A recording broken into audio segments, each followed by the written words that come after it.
el sentido de esta conferencia, si yo tengo éxito con ella, con el decurso pues de la exposición, será tratar de llegar a una especie de conclusión, aunque sea una conclusión tentativa, que permita responder a la pregunta que está encabezando entonces el título de la conferencia, o titulando a la conferencia mejor. Bueno, hay una manera de evaluar una conferencia o un escrito que es muy frecuente, que es muy común, sobre todo se estila mucho en el mundo universitario, en el mundo académico, y que en mi opinión no permite realmente abrir una polémica o un debate, sino que más bien termina en una especie de puja o de rivalidad narcisista entre detentadores de saberes. Esa forma de evaluar una conferencia o un escrito siempre interviene lo escuchado o lo leído bajo la pregunta ¿qué le quedó faltando? Y entonces se examina si una exposición ha tenido méritos en función de lo que le falta. Y eso está partiendo de un supuesto que es imposible y en esa medida yo diría casi que inhumano. Y es suponer que de alguna cosa se pueda decir todo. Y yo creo que si de todo es imposible decir todo, con mucha más razón lo plantearía yo hoy con respecto al problema del cuerpo. Cuando yo empecé a organizar las ideas que quería presentarles, digamos, el problema inicial y que yo rápidamente detecté que era el problema decisivo, que si no lo sabía resolver me iba a enmarañar y me iba a meter en una selva tupida y que iba a empezar a dar probablemente vueltas sin ton ni son, era el problema de por dónde abordar el asunto del cuerpo. ¿Por qué camino llegar al problema del cuerpo? Porque se me ofrecían muchos caminos. Yo voy a hacer una mención, por ejemplo, de todos los caminos por los cuales uno podría entrar a la reflexión sobre el asunto del cuerpo. Incluso que uno podría hacer un ordenamiento de esos caminos y a partir de eso hacer, por ejemplo, un seminario. Pero un seminario que además duraría más de un año y no haciéndolo mensualmente como hacemos este conversatorio, sino semanalmente. Con esto pues lo que quiero decir es lo denso, lo amplio, el espectro tan diverso, tan plural que tiene el asunto del cuerpo y que si uno en términos lógicos no establece prioridades y por ende discrimina cosas y las deja, entonces amenaza con extraviarse completamente. Por ejemplo, lo voy a enunciar simplemente en carrerilla. El problema del cuerpo uno lo podría examinar en las relaciones del cuerpo con la belleza. Voy a mencionar 25 cosas para que vean pues lo complejo del asunto, de las cuales yo escogí un camino, que es del que voy a responder en esta charla. Uno perfectamente puede plantearse una reflexión sobre las relaciones cuerpo-belleza o las relaciones cuerpo-religión, por ejemplo, bajo el mecanismo de la negación del cuerpo, de la sensualidad, etc. Obviamente, podría también dar una charla en torno a los vínculos entre el cuerpo y la sexualidad, o el cuerpo y la salud, o el cuerpo y la muerte, o por ejemplo tomar un camino que se está frecuentando mucho y se ha vuelto un elemento clave de la cultura de nuestro tiempo, lo que habría que llamar la juvenilización del cuerpo, esa tendencia a hacer del cuerpo ante todo una exposición juvenil. O podría plantearse las relaciones del cuerpo y el consumo. Se consumen los cuerpos, se devoran, etcétera. Quizás muy conectado con eso, el asunto del culto al cuerpo. Esta es una época, de eso haré una alusión muy rápida ahora porque lo voy a necesitar, pero uno podría detenerse específicamente en eso, en esa especie de entronización que hace nuestra época al cuerpo. Las relaciones del cuerpo y el poder. Las relaciones del cuerpo y el deporte, el cuerpo y el trabajo, el cuerpo y el género o los géneros, el cuerpo como sistema de signos, como una semiótica, los mitos en torno al cuerpo, la historia y la antropología del cuerpo, la fenomenología del cuerpo, las formas en que el cuerpo, por ejemplo, apercibe y hace conciencia del mundo, el problema de los medios tan importantes en la construcción de las formas de nuestra cultura contemporánea y el cuerpo, las generaciones y el cuerpo, la medicina y el cuerpo, la senestesia, que es también una vocación de nuestros días, hacer del cuerpo el territorio por excelencia para desatar la sensibilidad, lo que llama la sensibilidad, las relaciones del cuerpo con la moral. Fíjense, he mencionado 24 aspectos y creo que ninguno de esos que he mencionado es un aspecto que no merecería por sí mismo su propio desarrollo. Pero eso es imposible que se haga, y muchísimo menos en un lapso como el de 1 hora y media. Y en todo caso, si uno se metiera con eso, terminaría absolutamente perdido y extraviado. Yo opté, descartando todo esto que acabo de decir en lo fundamental y haciendo apenas alusiones muy breves si lo necesito, me voy a plantear con ustedes un problema para mí muy complicado, que debo señalar de entrada que no es plenamente claro, pero quiero proponerles una vía de abordaje de este asunto, y son las relaciones del ser con el cuerpo, o las relaciones del cuerpo con el ser. A mí me interesa ahorita tratar de desplegar la reflexión en torno a 4 significantes: el organismo, el cuerpo, el ser y el tener, para ver si soy capaz de responder a la pregunta: ¿somos o tenemos un cuerpo? Porque yo creo que no es una pregunta retórica, yo creo que es una pregunta muy importante. Una cosa es que uno conteste soy cuerpo, y otra cosa es que uno conteste tengo un cuerpo. Pero incluso anticipo, ninguna de las dos será la respuesta que yo formularé al final. Hay una construcción que se me impuso hacia el final, que no opta entre el ser y el tener exclusivamente, sino que hace una especie de construcción a partir de ahí. Por eso mi elección es entonces detenerme fundamentalmente en el problema del ser y el cuerpo, por lo cual yo estaré descartando perspectivas históricas, antropológicas, de configuración del sujeto, de formas del desarrollo, por ejemplo, la corporeidad humana, etcétera. Y eso me parece que permitiría entonces que al momento de hacer una evaluación crítica de lo que yo exponga, no se me pregunte por qué dejé de decir, sino más bien qué dijo de lo que le era posible decir sobre eso.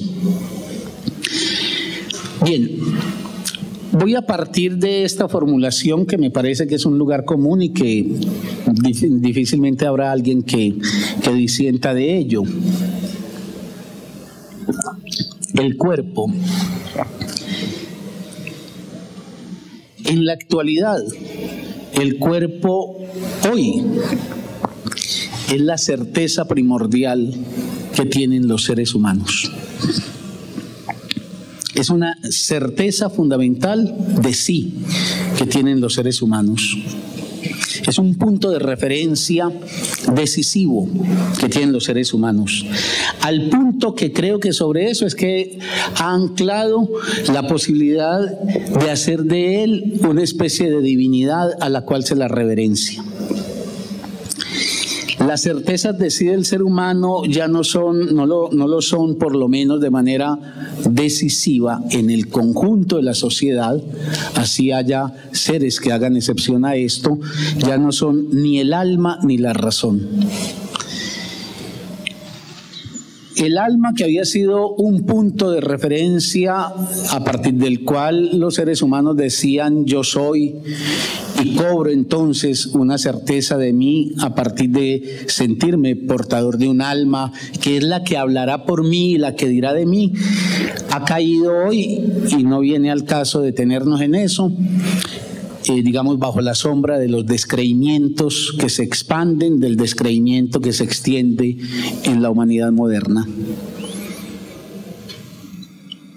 Por eso la gente hoy, yo por ejemplo escuchaba en estos días en mi pueblo a un sacerdote que estaba un poquito ofuscado, un poquito molesto, y decía que la gente hoy se preocupaba mucho más de embellecerse que de estar, por ejemplo, en el templo.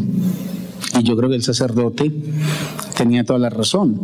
Seguramente están mucho más llenos los gimnasios y hay más colas en los quirófanos de los médicos, y los dietistas tienen más trabajo que lo que tienen probablemente hoy los sacerdotes. La gente opta hoy por rendirle más bien un culto al cuerpo antes que al alma. El alma en todo caso ya no le garantiza a nadie tener una seguridad propia o una certeza de sí. Y la razón tampoco pareciera ser, por lo menos en el grueso de la gente, el elemento clave de la certeza de sí. Porque la razón, y también es un tema pues que tendremos que dejar porque nos llevaría a un territorio ajeno al que se propone esta charla, la razón ya no, digamos, la razón ha defraudado en cierta manera. Pues algunos defendemos la necesidad de sostener la racionalidad, que si ella es poca para la tarea de la vida, es en todo caso lo más importante que tenemos. Pero quienes hablamos y pensamos así, con toda seguridad somos los menos. Por ejemplo, a mí no me cabe ninguna duda que quienes estamos reunidos en este auditorio es porque de alguna manera le damos un lugar a la racionalidad, a la posibilidad de pensar relaciones causa-efecto, de operar con lógica, fundamentados, con conceptos, construyendo teorías, pero nosotros somos de todas maneras unas minorías en una sociedad de estas. A la inmensa mayoría incluso de las personas que le rinden culto al cuerpo, que están 4 o 5 horas dedicados al cuerpo, que buscan su cosmética, que buscan sus confeccionamientos particulares del cuerpo, los tendría perfectamente sin cuidado, digamos, esta experiencia que nosotros hacemos. Y ellos antes que ponerse a pensar en el cuerpo, harían el cuerpo y lo construirían, porque les da más tranquilidad, más seguridad, más satisfacción el tener ese cuerpo con el que han soñado o del cual han hecho una ilusión, que ponerse a pensar en el cuerpo. La razón yo creo que siempre ha sido muy inquietante, y la razón, si bien le ha traído al ser humano algunos alivios, también es cierto que agobia y que genera aflicciones. Y por eso pensar siempre seguirá siendo una tarea difícil y una tarea que en todo caso costará siempre hacerse a ella, porque pensar inquieta, porque pensar pone incertidumbres, y de todas maneras somos una criatura tan desamparada que el estado de incertidumbre preferimos, digámoslo, obviarlo, entregándonos a cualquier forma que nos garantice certezas plenas, y yo creo que el cuerpo está jugando hoy ese papel. Por eso, en mi opinión, ni el alma, que había sido en las sociedades premodernas un punto de referencia y de certeza para los hombres, ni la razón, que desde la vigencia de la modernidad había aparecido como también un elemento clave de la relación del ser humano consigo mismo, parecen hoy tener la batuta, y esta más bien estar en manos del cuerpo. El cuerpo es también ante un tema muy importante en nuestra época, que será motivo de una conferencia en el ciclo pues que tenemos diseñado, que es el problema de la muerte. El cuerpo es también hoy uno de los refugios ilusorios en los cuales el ser humano trata de encontrar una defensa frente a la muerte. Es que el problema del descreimiento es un problema muy bravo, porque el descreimiento nos lanza a un mundo en el que ya no tenemos ningún tipo de amparo ni ningún tipo de protección, y lo que se pone en cuestión inmediatamente es el problema del sentido de la vida. Entonces la muerte se ha vuelto un peso demasiado pesado para la humanidad actual, y la humanidad actual busca por cualquier camino enajenarse, porque hay que volver a decirlo, darle la cara a la muerte y plantearse el problema de la muerte es algo que es oneroso, que es costoso, costoso, y a los seres humanos en ese sentido nos parece mucho más económico encontrar vías indirectas que nos permitan, así sea bajo la forma de la enajenación, escapar a la verdad de nuestro destino mortal y no tenemos que plantear eso. Ahora, el cuerpo aparece como un elemento en el que se depositan las ilusiones de la inmortalidad, así sea una inmortalidad ingenuamente asumida. Pero, por ejemplo, el concepto de la fuerza, el cuerpo cultivado para que sea fuerte y vigoroso, y sobre todo el cuerpo que permita detentar u ostentar la belleza. Y esos dos grandes elementos que redondean lo que yo llamo pues la juvenilización de la vida contemporánea, ese imperio de la juventud como referente de la humanidad que realmente merecería llamarse tal. La fuerza aparece precisamente en tanto el vigor estaría encarnado por el hombre, como lo que repelería entonces esas formas de la decrepitud que son las formas propias de la muerte, y la belleza es la antítesis de lo macabro.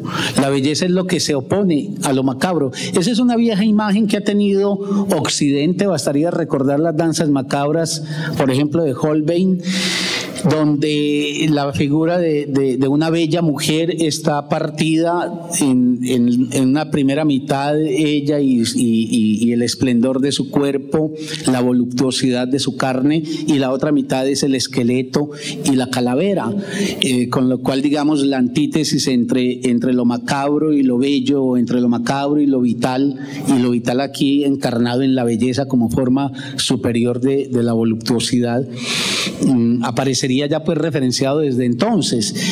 Pero ahorita yo creo que quien se entrega al gimnasio y sale del gimnasio tras haber sudado y siente que sus músculos han endurecido, tiene una especie de rédito de satisfacción, y es tengo mucha vida. Y hay un discurso médico y un discurso dietético que insiste permanentemente en que nos hagamos a esa energía que provee, por ejemplo, el ejercicio, que provee, por ejemplo, el control de la alimentación, y eso nos deparará pues más vida.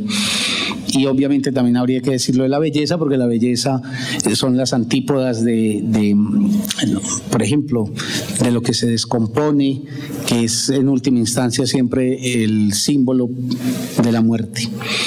Y en última instancia el cuerpo como certeza primordial del hombre moderno, yo creo que es también el soporte de la individualidad. No nos distinguimos hoy tanto por cómo pensamos, qué decimos. Miren ustedes, y no quiero con esto hacer ningún irrespeto, pero miren ustedes, por ejemplo, esas figuras prominentes, esas figuras que son las figuras del gran consumo en el mundo contemporáneo, las imágenes que se devoran, las imágenes que se consumen, que son, por ejemplo, quienes gozan de mucha presencia en los medios de comunicación, los cantantes, los futbolistas, las reinas de belleza, las que se llaman en este país las modelos. Y fíjense ustedes, por ejemplo, cómo, digamos, esa gente no se diferencia por lo que piensa. Es muy difícil encontrar que una muchacha de esas diga una cosa muy distinta a la otra muchacha. En general hay un gran parecimiento. Es más, buscan parecerse decididamente. Digamos, son el reino del lugar común, el reino del sentido común. Pero donde sí hay un trabajo incesante para tratar de construir un perfil particular diferente es en la construcción de su cuerpo. Aunque el efecto, como lo veremos el mes entrante, paradójicamente sea terminar también en el parecimiento. Cuando uno dice, por ejemplo, que todas esas muchachas que salen en los noticieros finalmente se nos confunden todas en una porque son iguales, estamos diciendo que ha fracasado eso de lo cual ellas quieren ser exponentes principales. La construcción de un cuerpo que las individualice, de un cuerpo que las distinga, de un cuerpo que las diferencie. No obstante, así fracasen, su gran propósito de diferenciación lo instalan pues es en la corporeidad y no, por ejemplo, en la inteligencia o en el pensamiento, etcétera, etcétera. Ahora, el cuerpo, ese soporte o esa certeza pues fundamental del hombre y de la mujer actuales, En tanto objeto, vamos a pensar en el cuerpo inicialmente así como el objeto que constituiríamos allí donde nos decimos, bueno, yo tengo un cuerpo, este cuerpo que me soporta, este cuerpo que me sostiene. En tanto objeto, el cuerpo es factible de muchas cosas. Por ejemplo, el cuerpo se imagina. Los animales, y ahorita voy a detallar un poquito eso, los animales no tienen una imagen de sí. En cambio, nosotros andamos por la vida con una imagen de nuestro cuerpo, y esa imagen es una imagen que siempre encuentra una disonancia con respecto, digamos, a la realidad de nuestro cuerpo. Por eso la discordancia permanente, la insatisfacción incesante, la lucha denodada por tratar de acoplar esa imagen altamente valorizada y que se llega a convertir en un ideal de sí con el cuerpo de la realidad que uno lleva y que, digamos, se hace tan rebelde para poder ajustarse a ese ideal. Por eso el cuerpo se fantasea, y entonces alguien fantasea que tendrá unos senos de tales proporciones o que tendrá un pectoral muy desarrollado, en fin. El cuerpo se construye. El cuerpo se puede despedazar y hacer reparaciones del cuerpo. Incluso no estoy pensando únicamente en el caso de las intervenciones quirúrgicas que son hoy de moda y que hacen parte de unas lógicas modernas que habrá que tratar de entender, de que la gente, digámoslo, se modifica y se modifica a gusto. No examinemos eso ahora porque creo que abriría un camino también muy largo. Digamos simplemente o constatemos simplemente que el cuerpo se construye, se repara. Y decía que no solamente, por ejemplo, en la experiencia del quirófano, sino, por ejemplo, a mí me ha llamado mucho la atención, y la otra vez en una charla yo lo decía porque me parece una expresión muy bonita y muy diciente y muy popular, que incluso se dice sin pensarlo y se escucha sin pensarla, es decir, sin atender a la significación puntual que allí se encerraría. Por ejemplo, y es muy común en Antioquia, yo eso no lo he escuchado en otros lugares, pero no sé si será pues más bien provincianismo mío, que conozco muy poquitos lugares, o si es así, pero aquí se dice eso: me tengo que arreglar, me voy a arreglar, déjame yo me arreglo y entonces nos encontramos, y me arreglo. Y yo siempre digo, deténganse a pensar, arreglo, se arregla uno, es decir, uno está descompuesto. Uno arregla las cosas. Un señor que repara radios arregla radios que se han descompuesto. Es como si el a priori fuera, uno está descompuesto y para ponerse ante la cara del otro, entonces uno se arregla, es decir, se confecciona, se organiza, se modifica, uno interviene sobre sí para presentarse ante el otro. En el texto que me mandó Diego, y que le renuevo mis agradecimientos, él tiene un epígrafe que extractó de Jean Baudrillard, que lo leo pero no lo comparto. Dice Baudrillard: el cuerpo se convierte en un objeto de culto autista y de casi incestuosa manipulación. Nuestro cuerpo ha dejado de ser un destino para convertirse en objeto de culto.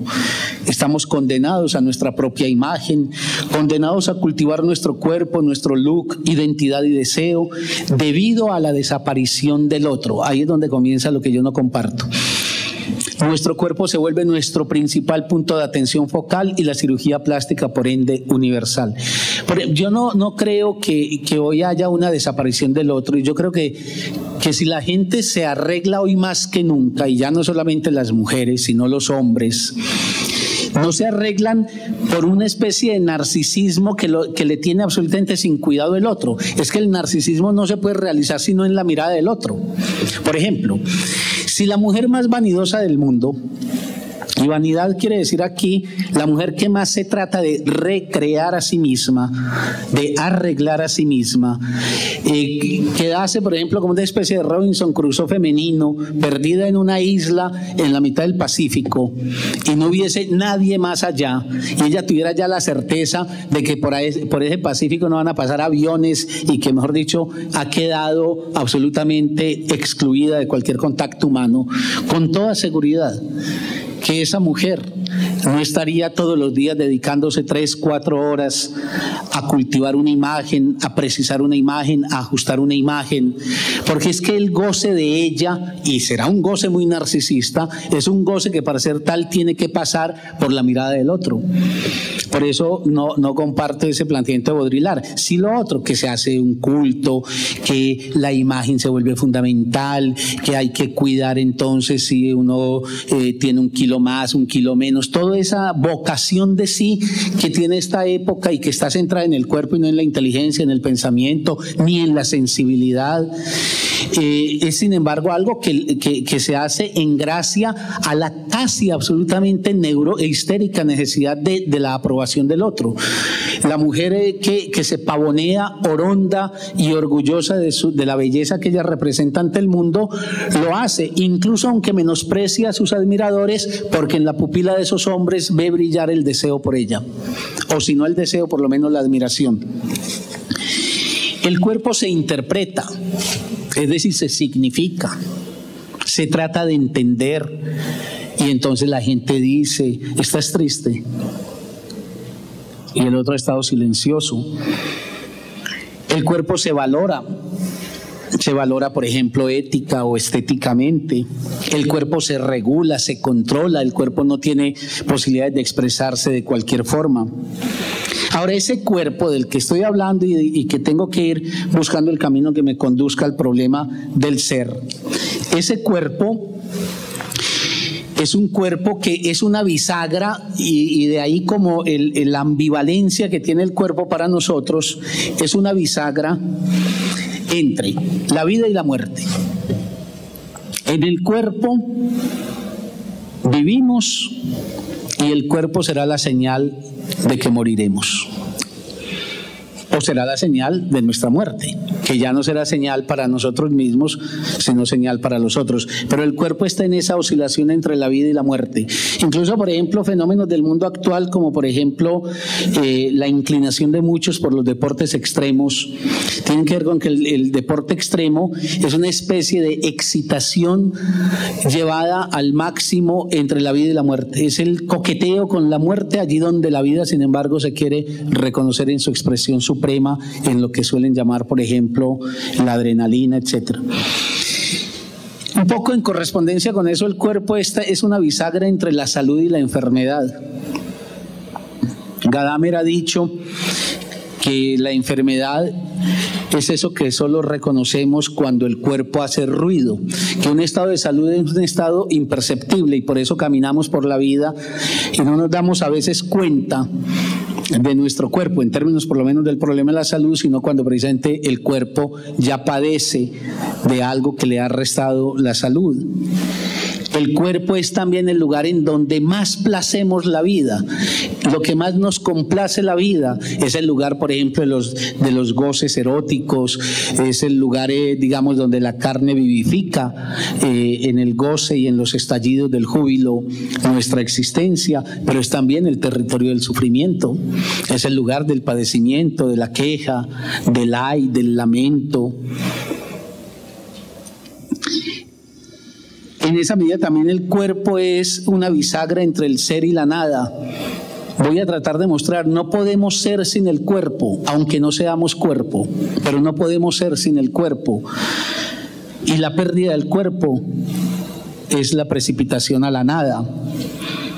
Y finalmente el cuerpo es también un territorio fronterizo, una especie de bisagra de bisagra que articulara 2 planos entre la naturaleza y la cultura. Somos naturaleza, evidentemente, y a la naturaleza no le interesa mucho quién es uno, no le interesa para nada. a las células que están trabajando en mi organismo o en el tuyo, a esa última instancia, los átomos que te constituyen. Poco le interesa quién sos vos, ni le interesa qué destino te has forjado, ni le interesan tus alegrías, tus proyectos, etcétera. La naturaleza es en eso indiferente. Si nosotros nos ufanamos de una vida que tenga sentido y a la cual tratamos de dotar de a través de un proyecto, es siempre del artificio que la cultura nos provee. Lo que pasa es que no podemos existir por fuera de ese soporte que la naturaleza nos da. Y así como la naturaleza nos recuerda de tanto en tanto a nivel de la humanidad que ella es, y que cuando ella hace presencia y expresión poco le interesan los grandes logros que haya tenido la humanidad y arrasa en un vendaval, en un temporal, en un maremoto, en lo que sea, arrasa con los logros de la humanidad, asimismo se comporta en la escala individual de nuestra existencia.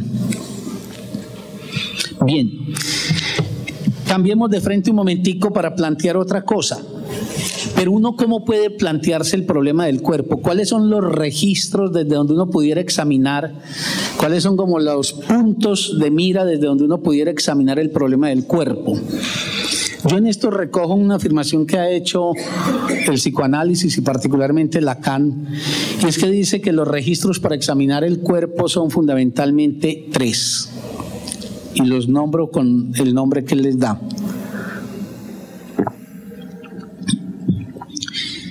El registro de lo real, les voy a explicar rápidamente qué quiere decir él con cada una de esas cosas. El registro de lo simbólico, el registro de lo imaginario. Es como si hubiera 3 cuerpos. Realmente el psicoanálisis dirá, esos 3 cuerpos se anudan y entonces experienciamos la vida, digámoslo, con el efecto del entrelazamiento de esos 3 anillos que serían lo real, lo simbólico, lo imaginario. Pero a mí me gusta mucho y me parece muy valioso el aporte que hace Lacan, porque permite también organizar la mirada al problema del cuerpo. Porque si uno dice, mire, hay una dimensión real del cuerpo, es menester advertir que la noción de real no es sinónimo en el psicoanálisis de realidad, es otra cosa. Lo real quiere decir lo que es imposible de capturar o de registrar por el símbolo o por el concepto, lo que es imposible de ser recogido significativamente. Un ejemplo, mi cuerpo, tu cuerpo, tiene un orden real. Las operaciones bioquímicas o fisicoquímicas que en este momento están acaeciendo y que son condición para que vos estés ahí o yo esté acá. Como dije la otra vez, la celulita que en alguno de nosotros en este momento se ha enloquecido y empieza a hacer una operación completamente distinta a la de la reproducción que le correspondía. Todos los procesos que está desarrollando en este momento mi hígado, el tuyo, todo eso escapa por completo a cualquier posibilidad de conceptualización que en este momento yo tenga de eso que llamo mi cuerpo. En última instancia es como si yo fuera un sistema de infinidad de sistemas que operan, de lo cual yo no tengo ni conciencia ni representación, y no tengo una conceptualización que se referencie por mí y en mí, que lo podré estudiar si soy médico, pero que no tengo de ello, por decirlo así, una certeza en mí mismo. Pero lo real tiene que ver con lo que se escapa a la posibilidad de amarrarlo en un concepto que nos permita una representación y una significación de lo mismo. Y todos somos eso. Pues es muy extraordinario que uno, por ejemplo, para estar aquí hablando, se tengan que estar procesando millones y millones y millones de reacciones físico-químicas para que esto se dé. Que se tengan que estar procesando en este momento, mientras yo estoy ocupándome de hablar de esto, mi organismo está procesando, por ejemplo, una bebida que tomé ahora, etcétera, etcétera, y todo eso es ajeno por completo a cualquier incluso sensibilidad mía. Y por eso el proceso que se disloca frente al orden que se supone debería seguir el organismo para mantenerse en salud, el proceso que se disloca es un proceso que empieza a hacer su trabajo sin que yo de ello tenga, por ejemplo, ningún tipo de apercepción. El registro de lo simbólico y el cuerpo como simbólico quiere decir el cuerpo precisamente conceptualizado, el cuerpo que podemos significar. Por ejemplo, como cuando uno dice, hombre, a mí me parece que es muy conveniente que yo modifique los patrones de alimentación que tengo, porque yo creo que así yo me estoy matando, yo creo que estoy comiendo de una manera indebida. Yo estoy allí estableciendo una relación con mi cuerpo que pasa por una conceptualización en donde, soportado en una imagen, trato sin embargo de generar un efecto de sentido con respecto a mi cuerpo, un efecto de significación o de conceptualización. Y hay una dimensión del cuerpo que es muy importante y que juega un papel decisivo, que es la dimensión imaginaria. Es la dimensión en donde con el cuerpo establecemos una relación en función de la imagen. Y la imagen en el ser humano opera de una manera muy distinta a como opera la imagen, por ejemplo, en el animal. Todas las formas vivas, por lo menos las formas superiores de vida, por un ordenamiento de la naturaleza, obedecen a patrones que tienen que ver con funciones imaginarias. Es el famoso experimento, por ejemplo, de Konrad Lorenz, de que los paticos asumen como madre lo primero que se mueve y ellos salen detrás de eso. Entonces Lorenz se movía y es esa foto tan famosa que hay de Lorenz, de él caminando hacia el río y un montón de patitos detrás de él. O lo que algunos etólogos mencionan, por ejemplo, que las gónadas de la paloma solo se desarrollan en la contemplación de un congénere suyo. O sea, la imagen juega siempre un efecto de detonador. La imagen hace en la vida animal un efecto, cumple un papel muy importante, por ejemplo, para la reproducción, etcétera. Pero la lógica de la imagen en el ser humano es muy distinta, porque la lógica de la imagen en el ser humano va a venir por una vía que no tiene que ver con una información previa de la naturaleza, va a venir por la vía del lenguaje. Y cuando uno dice el registro imaginario para percibir el cuerpo, lo que estoy diciendo es que el ser humano esencialmente se relaciona con su cuerpo, con el cuerpo del otro, a través de una imagen. Pero una imagen que ha sido confeccionada, que ha sido construida por la mediación del lenguaje y particularmente del significante. Lo voy a explicitar bien. Primero detengámonos en las peculiaridades de la imagen. La imagen es siempre una imagen que tiene que ver con un efecto de superficie. Yo creo que hay un rasgo caracterizador de la imagen. La imagen nunca apunta al todo.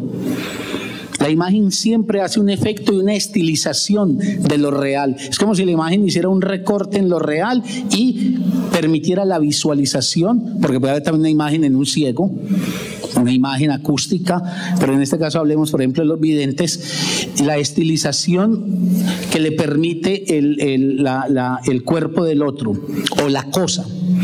Pero pensemos en el problema del cuerpo a partir de la imagen. Cuando digo que es superficie y que ninguna imagen incorpora el todo, miren ustedes, por ejemplo,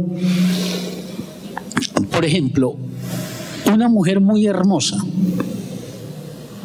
Yo recuerdo un pasaje de Thomas Mann, un pasaje muy bello de La montaña mágica, en que Hans Castor, el personaje de La montaña mágica, que está profundamente enamorado de Claudia Chochat, dice que él guarda una radiografía de ella. Él está ebrio y esa ebriedad le ha permitido la locuacidad para contarle a esa mujer de la cual se había enamorado pero había mantenido en silencio, y entonces se suelta, y en esa emoción del activar la declaración del sentimiento que le produce ella, le dice eso, que él, entre otras cosas de ella, tiene una radiografía. Entonces Claudia Chochat se ríe y dice, pero ¿cómo que una radiografía? ¿Usted tiene una radiografía mía? Sí. ¿Y cómo la consiguió? Es que yo vi un día que usted salía y llevaba entonces la placa radiográfica y la botó al bote de la basura, entonces yo la recogí y desde entonces yo la guardo como un bien muy preciado. Entonces ella le dice, pero eso es absurdo. Y le dice, ¿y por qué hay gente que tiene la fotografía de la mujer que quiere? ¿Y por qué no la radiografía? Ahí hay una sorna de Thomas Mann, hay una ironía pero muy profunda de Thomas Mann. Nadie guarda la radiografía de una mujer que ama. Una mujer no es bella en sus intestinos, no es bella en su páncreas, no es bella en su bilis, no es bella en sus riñones. Esa imagen, qué mujer tan hermosa. Si hubiese un poder que permitiera, por ejemplo, abrirla, produciría un efecto inmediatamente de retiro de la mirada. La antítesis de lo bello como el encantamiento que le produce esa imagen sería precisamente el que ella visualizara o fuese, por ejemplo, apercibida como una interioridad. Por eso toda imagen está siempre comprometida con el no todo. Es una estilización. Una imagen es siempre una presentación estilizada que oculta, ensombrece o en todo caso reprime la emergencia de otra cosa. Y por eso el interior está vinculado, el interior corporal está vinculado más al lado de la muerte. Y el exterior corporal está más vinculado al asunto de la vida. Esa mujer bella es sinónimo de vida. Esa mujer abierta, donde los órganos, digamos en el interior todos nos parecemos. Y ahí no hay estética. Ahí no se puede establecer una valoración, tiene unos bellos riñones, sino que ahí todos somos iguales y la mujer bella y la mujer fea quedarían igualadas. Entonces, el efecto valorativo, por ejemplo, bella, no bella, estaría siempre es en el efecto de superficie que denota la imagen. Y por eso la gran preocupación por la belleza es la preocupación por la expresión superficial del cuerpo. La salud se ocupa más bien por vías de pretender la inmortalidad de esa interioridad de la cual a los médicos les cuesta tanto que les creamos, porque como insisten ellos tanto, las enfermedades hacen procesos invisibles y a la gente le es mucho más fácil atender aquello de lo cual se puede hacer una precisa imagen que de lo otro que se le escapa.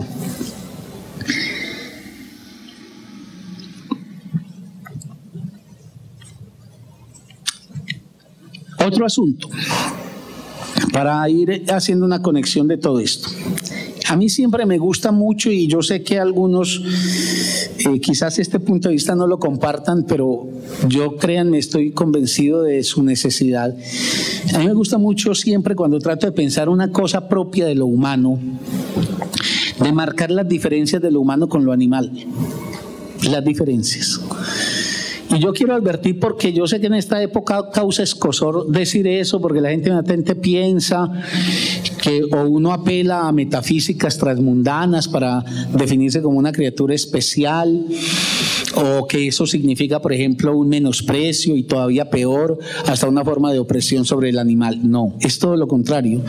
Yo creo que la mejor manera de respetar, por ejemplo, la vida animal es marcando las diferencias que especifican de una manera particular el proceder vital del animal, del proceder vital humano. Jacques Alain Miller, en un texto muy bello que se llama Biología lacaniana y acontecimiento del cuerpo, trae la mención de un poema de Tácito, en el que Tácito habla de una imagen o construye una imagen donde yo no conozco ese poema, estoy diciéndolo por lo que leí en Miller, donde se trata de los restos, de las ruinas de una edificación romana, en uno de cuyos bloques de piedra está la inscripción César. Y ahí, reposando sobre ese significante César impreso en esa roca, hay un lagarto. Entonces Miller desarrolla una reflexión muy bella y muy profunda a partir de eso, del lagarto sobre la piedra, Por un lado, para señalar que no yace lo mismo el lagarto sobre la piedra que la piedra, por ejemplo, sobre el suelo, pero que al lagarto lo tiene por completo indiferente el significante que él tapa. La ruina es uno de los símbolos más preciados del romanticismo, porque en las ruinas se conjugan dos cosas: los logros de una civilización y su derrumbe. La proeza que ha tenido una civilización: construyó el Coliseo romano, pero finalmente el tiempo lo erosionó y lo desmoronó. Entonces, esa sobrevivencia del significante César por encima de las ruinas y la indiferencia del animal le permiten a Miller empezar a hacer un seguimiento para diferenciar, por ejemplo, cómo se comporta en el mundo el animal y cuál es el mundo del animal frente a cuál es el mundo de lo humano. Entonces detengámonos un momentico en eso. Uno puede decir esto: la piedra no tiene mundo. La piedra no tiene mundo. La piedra está en la piedra y termina en la piedra. El animal es distinto a la piedra, y uno puede también decir con ello que el ser del animal es su condición orgánica. Y por eso el mundo del animal es el mundo que le delimita su expresión como organismo. Entonces, el animal está relativamente fijado a unos patrones de conducta, a unos despliegues, a unos desenvolvimientos, a un universo. Por eso el animal está afectado, digámoslo, de la inmediatez del mundo. Para el animal no hay trascendencia, por eso no tiene ayer ni mañana, y no tiene imagen, por ejemplo, cósmica. El animal está aprisionado en un mundo restringido, que no es tan restringido como el de la piedra, que no tiene ser, y por eso la piedra es la eternidad de lo mismo. Pero el mundo del animal es un mundo a su vez restringido, en tanto los límites de él son los límites que le impone y le posibilita al mismo tiempo su despliegue como organismo vivo. Por eso el animal, en ese mundo que vive, que es un mundo operado esencialmente por unas conductas al servicio de la reproducción o de la pervivencia, con primacía de la pervivencia de la especie frente a la del individuo, el animal, por ejemplo, no tiene preocupaciones. No hay ningún animal preocupado. Hay animales que tienen miedo y huyen, o animales que están echados porque están completamente satisfechos. Pero no hay animales preocupados. Es que la palabra preocupación quiere decir preocuparme, ocuparme previamente. Me preocupa mi futuro, quiere decir me ocupo de mi futuro por anticipado. El animal, en la medida en que no tiene un despliegue temporal, está hundido en el aquí y ahora de su organismo y no se preocupa. Por eso tampoco tiene nostalgia, porque para él no hay un tiempo que fue y que de alguna manera guarda como bien precioso en su vida. Tampoco tiene aburrimiento, no hay ningún animal aburrido. Yo me acuerdo cuando yo era niño, a mí me llamaban mucho la atención las vacas, porque podían quedar ratos enteros y yo hacía una proyección antropomórfica y era que pensaba que una pobre vaca que estaba ahí en el establo se tenía que aburrir mucho, porque no tenía acción y no tenía despliegue y no tenía innovación y no tenía lo único que quiebra el tedio y el aburrimiento: la apertura de las significaciones en la vida. Ayer en un seminario que tenemos muy bello en Confiar de ética y literatura estábamos estudiando un cuento muy hermoso de Lermontov y el cuento de Lermontov, entre otras cosas, tenía que ver con cómo cómo tras un amor intenso de pronto una relación queda invadida por el tedio y por la aburrición. Y la diferencia entre el amor intensamente vivido y el tedio y la aburrición es la diferencia que hay entre una vida altamente significativa y una vida que ha perdido ya el rumbo de la significación. Los animales por eso no tienen aburrimiento, no tienen angustia ninguna. La otra vez yo decía, la angustia no existe sino en un ser que se pregunta quién es y que tiene una duda con respecto a si la opción por la cual ha podido escoger es la opción de vida. Philippe Ariès, un gran historiador, ha dicho: es inevitable, y máxime en un tiempo como el nuestro, que tarde o temprano, y generalmente más temprano que tarde, todos no nos hagamos la pregunta si habré sido el que estaba llamado a ser. Nadie tiene una seguridad loca que le permita decir he sido el que tenía que haber sido, porque en las encrucijadas de la vida muy perfectamente se pudieron haber extraviado caminos que nos hubieran deparado, por ejemplo, una mejor relación, un mejor amor, un mejor destino, no sé, profesional, laboral, de cualquier índole. Somos una criatura que por eso estamos siempre en el filo de la navaja de la angustia, y el fracaso siempre pende como una posibilidad en nosotros, no así en el animal. El animal no tiene problemas con la verdad, porque el animal tiene un saber, el saber que le da la naturaleza y punto. Pero el animal no tiene dudas, no tiene interrogantes, no tiene preguntas. El animal no puede tener en ese sentido una búsqueda, porque el animal está en un mundo cerrado, en un mundo, por decirlo así, de la repetición. Pero hay una criatura que es la humana,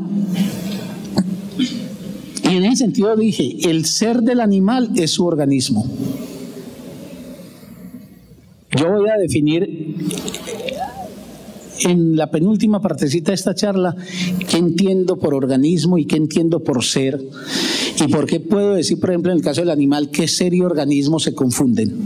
Que el ser del animal se termina en su organismo, y ese organismo que se despliega pues en el medio. El ser humano es otro asunto. En primer lugar, hay que decirlo, el ser humano es más que organismo. ¿O es otra cosa distinta al organismo? Es organismo, pero es otra cosa. Y vamos a puntuar eso porque voy a tratar de empezar a mostrar que el ser humano no es organismo, y que es porque deniega la condición de organismo o la restringe por lo menos, por lo cual se puede volver cuerpo, pero que a su vez el cuerpo tampoco es su ser, y que no se puede decir, por ejemplo, soy cuerpo. Pero ordeno bien lo que quiero plantear. Lo primero, que el ser humano es más que organismo, o que en todo caso es otra cosa que organismo. Y esto es muy importante. Por ejemplo, es un punto muy importante en la discusión con la medicina, con ese imperio peligroso de la medicina de pretender dar cuenta a nombre simplemente del dispositivo orgánico de la condición humana y hasta de la condición social. Y con esa paradoja inhumanizadora de la medicina contemporánea, donde un ser, en tanto es reducido a organismo, termina siendo un asunto de órganos.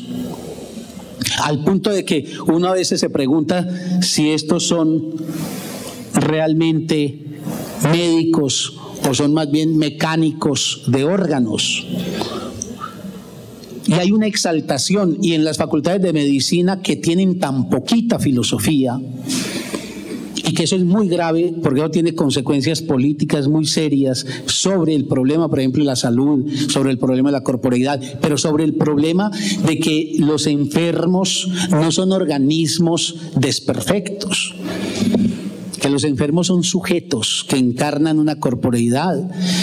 Y como voy a mostrar, que la corporeidad implica una relación con este soporte material de la vida fantasmatizada. Y por eso cuando los médicos, con muy contadas excepciones, se entregan a esa tontería de hacer del organismo la clave y explicación de todo lo que tiene que ver con lo humano, y entonces terminar convirtiendo a alguien en riñones o en corazón, ahí hay una cosa. Por eso es tan importante una discusión sobre el cuerpo. Y a mí me gustaría mucho preguntar en las facultades de medicina si indagan, por ejemplo, el concepto de cuerpo humano, a no ser que reduzcan la noción de cuerpo a organismo. Y como voy a tratar de mostrar, una cosa y la otra son completamente distintas. Por ejemplo, mi organismo, para poner el caso más elemental y que tengo a la mano, mi organismo en otras estructuras, por ejemplo históricas o antropológicas o familiares o escolares o afectivas, otros amigos, otros amores,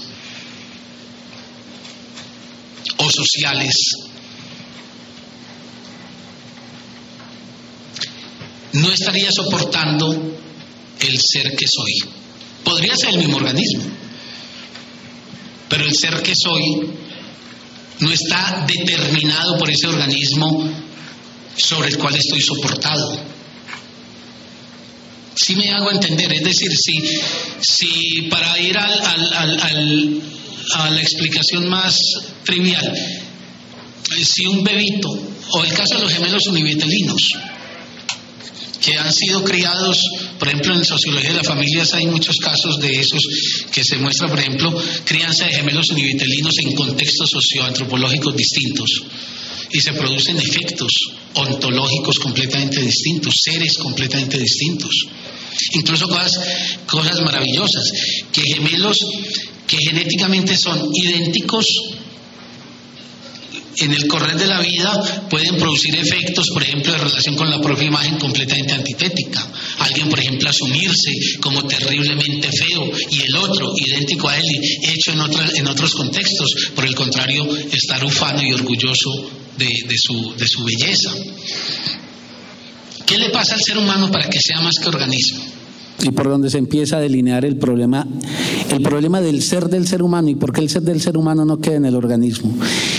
Es que al ser humano le acontece que hay algo que afecta, que mortifica al organismo, y mortifica en el sentido de introduce un elemento de muerte en el organismo, y es el lenguaje. Yo sé que esto puede sonar muy raro, voy a tratar de ser muy explícito en esto porque yo sé que es el punto neurálgico del planteamiento mío. El ser humano, y es una definición que le hemos repetido ya varias veces, porque hay una expresión muy puntual y precisa de Heidegger a ese respecto. Heidegger dice, el ser del ser humano es el ser del lenguaje.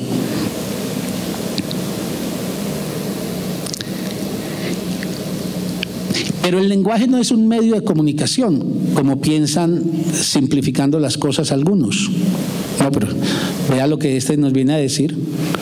Y que tiene que ver el lenguaje, un medio de comunicación, con un cuerpo en su complejidad orgánica y en los procesos tan absolutamente maravillosos neurológicos, etcétera, etcétera. Porque se piensa, porque hay una idea lamentable de que el lenguaje no es sino una forma de representación. Y precisamente donde tanto la filosofía como el psicoanálisis han hecho un aporte muy importante es que el lenguaje, que no es ningún sistema de comunicación de señales, sino que opera según una lógica muy distinta. El lenguaje, al cruzar la carne del ser humano, produce unos efectos que mortifican esa carne y la afectan. Voy a poner un ejemplo muy sencillo, a ver si él me ilumina lo que quiero decir.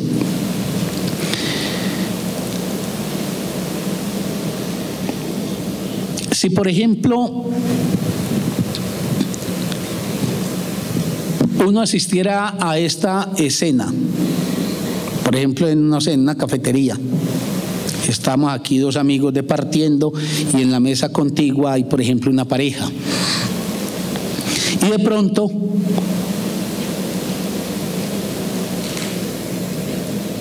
uno de los dos, supongamos el hombre, le dice, si la pareja pues es una pareja de enamorados y son heterosexuales, el hombre le dice a su pareja, y uno está oyendo sin querer, pues está ahí, están hablando muy duro, entonces uno oye, Y le dice el hombre a ella: no tiene reversa, te dejo. No tiene reversa, te dejo. Entonces uno mira y de pronto ve una cosa muy rara, pero yo creo que nadie me negará, muy factible: unas lágrimas o unos ojos llorosos, pues, mínimo. Eso no es muy raro. ¿Qué es lo que le ha mandado el otro? Significantes, te dejo. Vete acá, que esos significantes parecieran afectar el cuerpo de tal manera. Yo no sé nada de medicina, ni anatomía, ni fisiología, pero debe ser muy complicado el proceso de elaboración que tiene que hacer el organismo, por ejemplo, para producir una lágrima. Y muy raro, unas simples palabras y activan una operación del organismo. Ahora, el misterio de la cosa sigue porque, por ejemplo, yo miro a la mesa y veo la muchacha llorosa. Entonces miro a mi compañero a ver él, pero él no está lloroso y él oyó las mismas palabras. Y yo oí las mismas palabras y a mí no me están haciendo llorar ni a él. ¿Cierto? Entonces es muy raro.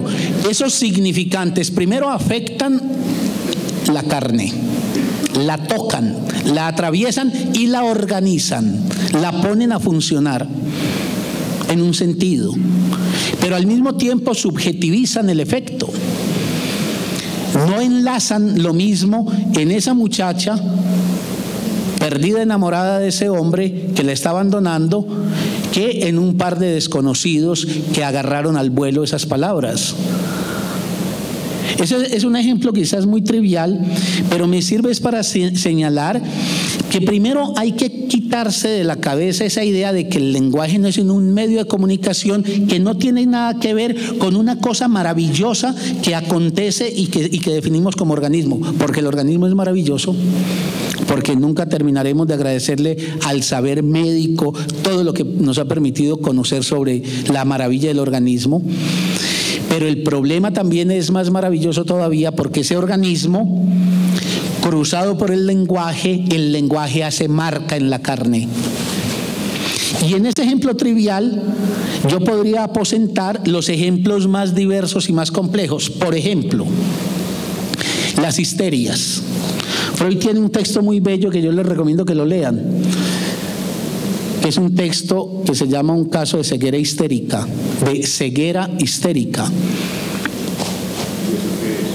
Una ceguera histérica es, en primer lugar, que vos no ves, pues, o que el cristiano no ve.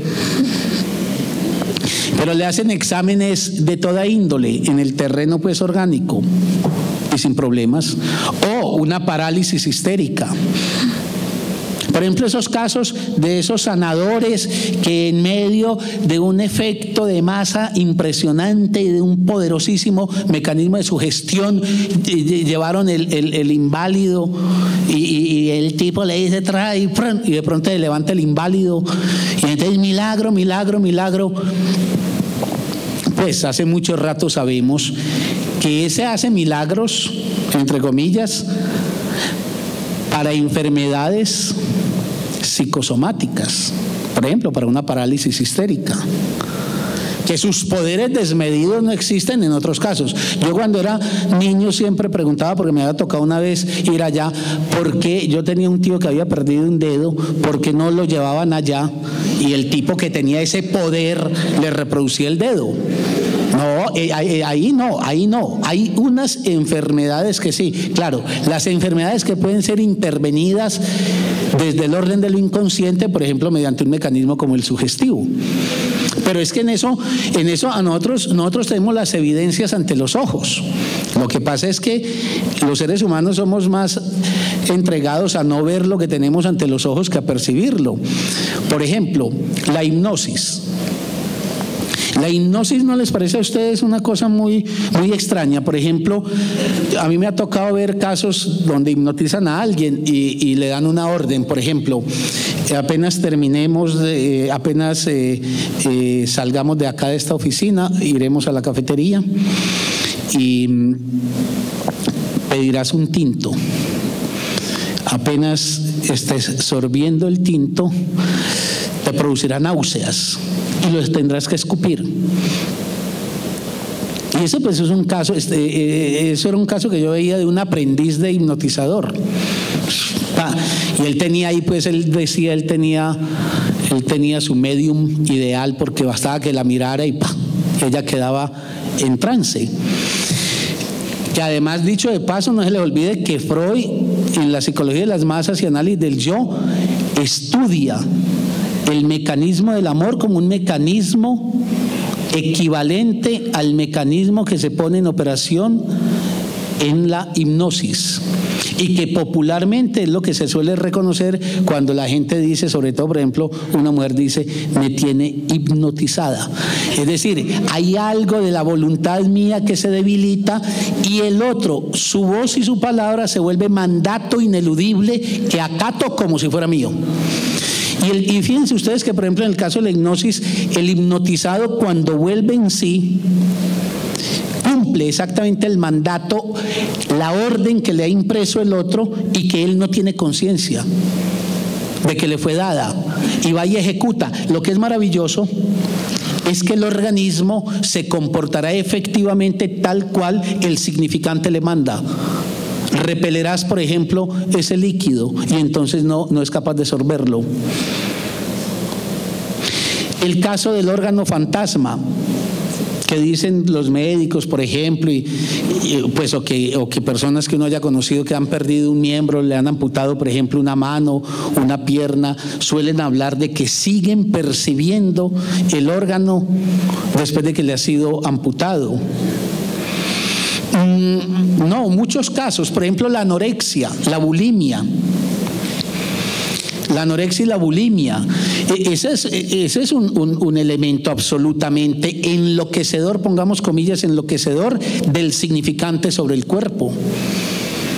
Uno podría decir que siempre en el fondo de una anoréxica está el significante no comas.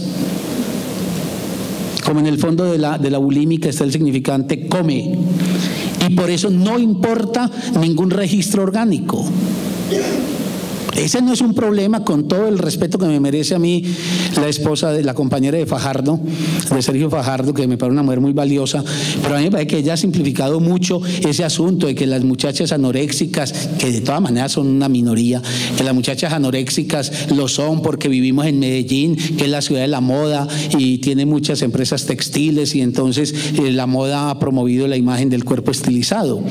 A mí no me cabe ninguna duda que hay en eso un papel que se puede jugar en una cultura, pero esto no está lleno de anoréxicas tampoco. Es decir, el porcentaje de anoréxicas es mínimo. Es que la anorexia tiene que ver con contextos sociales seguramente, pero con inscripciones del significante en la carne particular de un sujeto que, en gracia a su historia, hace de ese significante algo que está por encima del organismo y su reclamo de supervivencia.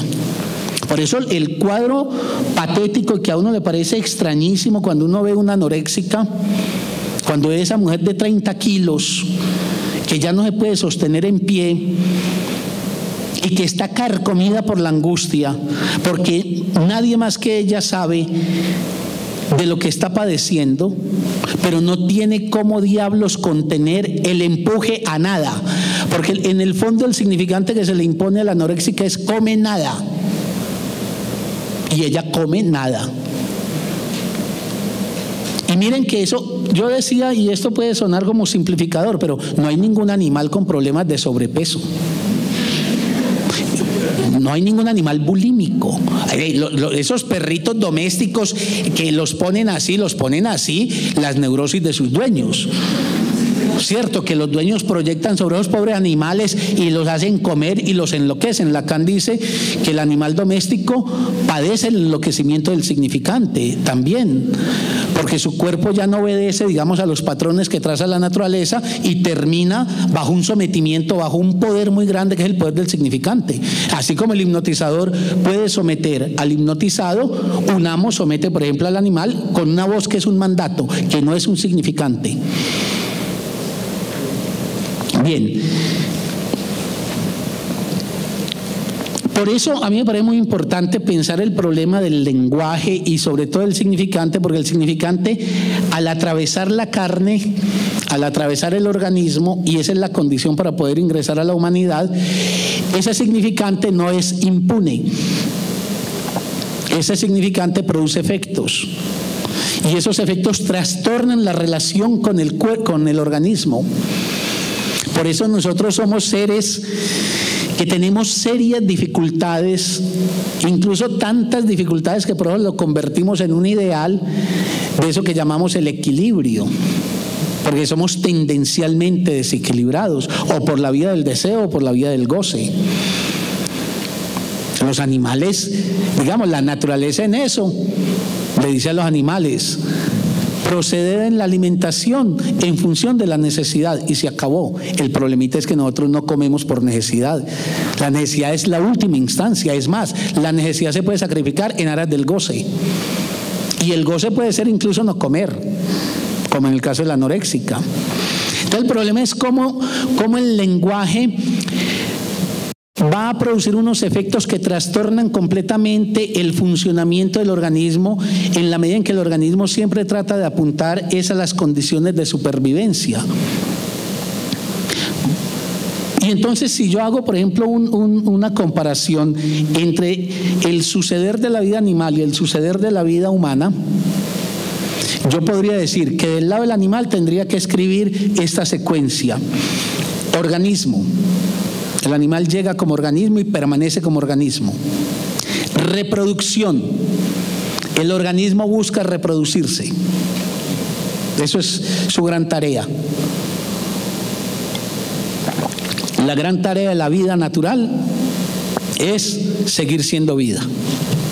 François Jacob, en ese libro tan hermoso que se llama La lógica de lo viviente, trae la cita de un médico del siglo XIX o de un filósofo, ya no me acuerdo bien qué era ese personaje, que dice una cosa muy hermosa. Él dice: la gallina fue lo que se inventó el huevo para producir otro huevo. Es muy bello. Es decir, la vida tiene una voluntad de permanencia. La vida natural. Ojo a eso, porque entre los efectos enloquecedores del significante en el ser humano es que modificará la voluntad de permanencia y desatará la pulsión de muerte. Los animales agreden en condiciones de sobrevivencia. Los seres humanos hacemos vocación mortífera y producimos la muerte individual o colectiva. Por eso podemos entregar lo mejor de nuestra inteligencia a la producción de la guerra. O los seres humanos nos matamos, y nos matamos directamente o nos matamos de a poquitos a nosotros mismos. Hay una cosa pues que tendríamos que ver como uno de los efectos del significante en el ser humano, y es la activación de una pulsión que no existe en el animal, y es la pulsión de muerte. Organismo, reproducción, y el fin del animal, carroña. Por eso no se ha visto ningún animal que construya ritos de enterramiento, ceremoniales de enterramiento. En cambio, si vos miras la secuencia humana, uno tendría que decir un organismo que advino a cuerpo, porque entonces ya aquí digo, ¿cómo defino el cuerpo? Defino el cuerpo como el organismo afectado por el significante. El cuerpo es no otra cosa que un organismo perturbado o mortificado por la presencia del significante, que produce una lógica distinta a la lógica que la naturaleza tiene prevista para la vida. Y en ese sentido, el significante, al cruzar la carne, el organismo, produce pérdidas, pero va a producir también las grandes ventajas y los grandes atributos que caracterizan al ser humano y que voy a proceder a detallar. Pero la secuencia humana sería cuerpo, sexualidad y no reproducción, porque no está atenido a la necesidad, sino entregado al goce. Y cuando tengamos la conferencia sobre la sexualidad, tendremos que hablar con detalle de eso. El ser humano sexúa su vínculo con el otro porque goza. Y el goce es absurdo, el goce es inútil, el goce no sirve para nada sino para gozar. La otra vez yo decía, un beso no sirve no para gozar del beso, un acto sexual no sirve sino para gozar del acto sexual. Uno no hace el amor porque es que se va a reproducir. Al contrario, el 99.99% de los actos sexuales que se tramitan todos los días por centenares de millones de ocasiones en el planeta buscan ex profeso esquivar esa molestia que es la reproducción. Y la reproducción es un caso minoritario de los encuentros sexuales humanos. Por eso el cristianismo, con perdón de los creyentes de él, ha perdido la batalla hace mucho rato cuando ha planteado o cuando planteó con alguna eficacia, pero que tampoco hay que creer que históricamente fue total esa eficacia, que planteaba que esa cosa de los órganos genitales era una cosa que estaba únicamente al servicio de los actos de copulación con destino a la reproducción. Y los seres humanos siempre se entregaron a un frenesí muy particular que no está presente en el animal, y es alcanzar un goce que tiene que ver con la presencia de un fantasma que cruza su carne y del cual fantasma carece el animal. Por eso la secuencia animal es cuerpo, en tanto instauración en el organismo por el significante de la corporeidad, sexualidad y cadáver, no carroña. El fin de este camino será cadaverizarnos. Y no se cadaveriza uno, lo cadaverizan los otros. Yo decía la otra vez, ¿no les parece a ustedes muy raro que cuando una avioneta se choca contra una montaña muy escarpada, después mandan unas comisiones que tienen que tirar unas sogas y esos tipos se juegan la vida a ir a recoger cadáveres? Paradoja, unos vivos tan vivos que son tan atléticos ponen en juego la vida para recoger lo que se sabe a ciencia cierta que no son sino cadáveres. Y si los cadáveres son inaccesibles, no hay descanso sino cuando eso se declara camposanto. Por eso la infamia de los desaparecidos, por ejemplo, de los desaparecidos argentinos, de los desaparecidos chilenos, de los desaparecidos de este país, es esa cosa de que son seres, mejor dicho, son humanos que no tienen lugar, ni en la vida ni en la muerte. Antígona nos hizo matar por un cadáver. Pues, ¿qué llevó a Antígona a la tumba? Un cadáver, el cadáver de Polinices. Pero es que a Polinices se le quería condenar a la insepultura. Y Antígona dijo no, y pagó el precio porque ella sabía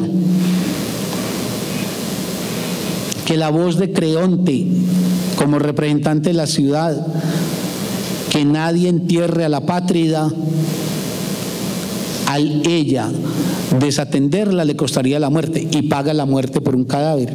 Es que el fin de nosotros no es la carroña. Nadie se puede imaginar, murió tu papá, y vos que sos tan ateo, que no crees en ningún más allá, dejémoslo allá en ese monte, como presa para aves de rapiña. Jamás. Jamás, es que el significante sigue al ser humano. Y los seres humanos que, así como los seres que nos han antecedido, nos han marcado el cuerpo con el significante, cuando la vida abandona nuestro cuerpo, ya no somos cuerpo, porque un cuerpo sin vida se llama cadáver. Esos significantes siguen de parte de quienes nos hayan querido, tratando de envolvernos en el orden simbólico. Ahora,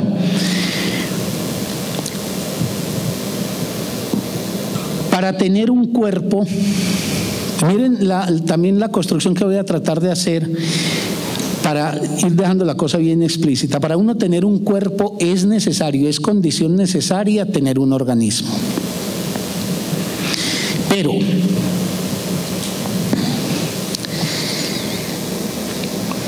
el cuerpo no es el organismo, pero tampoco es el ser de nosotros. Voy a ver si puedo aclarar bien esto. No es el organismo. Nosotros tenemos un cuerpo que opera completamente distinto a cómo funcionaría el organismo. Un ejemplo que quiero repetir, que está también al alcance de la mano, que se cuenta por muchas personas, pero yo lo escuché alguna vez de una voz de un amigo, de la voz de un amigo. Ante la mujer amada, sexualmente hablando, impotencia. Ante la mujer degradada, potencia. Ante la prostituta, el hombre más potente del mundo. Ante la mujer amada, impotencia. ¿Qué diablos erecta ese símbolo que hace de falo en el hombre? No es un problema de vasos sanguíneos. En ese caso podrá haber alguna circunstancia de esas, pero aquí lo que está es el fantasma del significante, que váyase a saber por qué la mujer en la condición de santidad, en donde él puede llegar a empotrar, por ejemplo, a la mujer amada, marca que su cuerpo no se erecte. Es que la erección de un hombre no la produce tanto un dispositivo anatómico fisiológico cuanto la investidura que hace el deseo. Es casi como si el falo fuese en ese caso la representación del deseo y el erigir a esa mujer precisamente en un objeto deseado. Pero ese mismo hombre potentísimo en ese caso es impotente en el otro. O por ejemplo, en una película muy mala que veía yo en estos días en televisión, pero tenía una escena muy medio graciosa, aunque también muy patética. Una mujer, era una historia ahí truculenta, era una mujer que era muy deseada por un hombre. Y entonces, pero ella a ese hombre lo despreciaba profundamente. Y entonces eso sucedía en un pueblo norteamericano, un pueblo del siglo XIX. Y entonces ella sí estaba muy enamorada de un hombre con quien tenía relaciones. Y este hombre era uno de esos que no tenía pues ningún tipo de reato para cualquier cosa. Entonces por un dinero pacta con el otro que él le permitirá estar con esta mujer una noche, de tal manera que él pueda consumar el deseo, pues el otro, y listo. Entonces la película es pues muy ingenua, pero tiene una cosa que a mí me llamó la atención, y es que efectivamente en la oscuridad de la noche hacen el cambio. Entonces el otro se pierde y viene entonces y ocupa el lugar en una oscuridad absoluta. Y como ella está muy enamorada, y es un enamoramiento, porque una mujer puede estar muy enamorada y al mismo tiempo por una relación muy histérica repeler el cuerpo del otro. No repele al otro, repele el cuerpo del otro. Pero en este caso no era eso, entonces era una mujer abierta al deseo. Y entonces cuando en la oscuridad empieza a toquetearla entonces ella se dispone y entran en un encuentro carnal, y ella está, digámoslo, febril, entregada ahí con todo el fervor a ese hombre. Y de pronto hay un escándalo en esa casa y entonces llega pues la figura siempre presente, la madre, con una lámpara de esas de petróleo, ilumina, y entonces primero estupefacción en el rostro de la madre, estupefacción en el rostro del que ha estado ahí pues de manera no permitida. Pero cuando enfocan el rostro de esa mujer, de la muchacha, ya no es estupefacción, es una mezcla de repugnancia e ira. Y uno podría decir